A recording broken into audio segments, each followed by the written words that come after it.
Umabot sa 2.4 million pesos ang halaga ng napinsala sa sunog sa isang gun store sa Cebu City. Yan ang ulat ni Jessie Atienza ng PTV Cebu.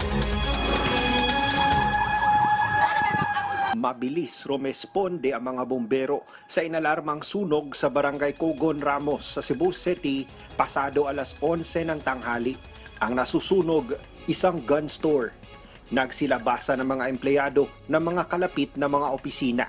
Minamasdan ang makapal na itim na usok, habang ang ilan kanya-kanyang pagsalba ng mga kagamitan.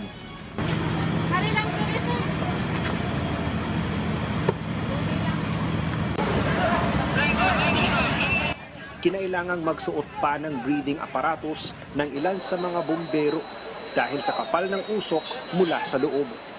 Pinagbawalan ding makalapit ang mga tao sa fire scene.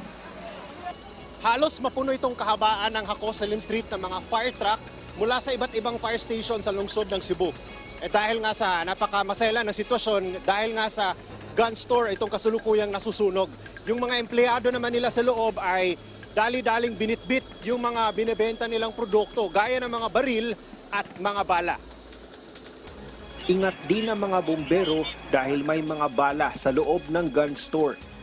Nakontrol ang sunog matapos ang kalahating oras na itinaas sa second alarm. Ano po yung challenge na?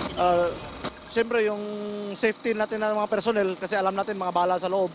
So fortunately wala namang untoward incident na nangyari. Timely naman yung response natin saka yung personnel ng gun store, naisipan din nila muna na unahin yung mga dangerous na materials na ilabas kaagad. Sa inisyal na investigasyon ng BFP, nasa 2.4 million pesos ang napinsala ng sunog.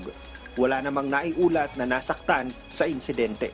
Mula sa PTV Cebu, Jessie Atienza para sa Bayan.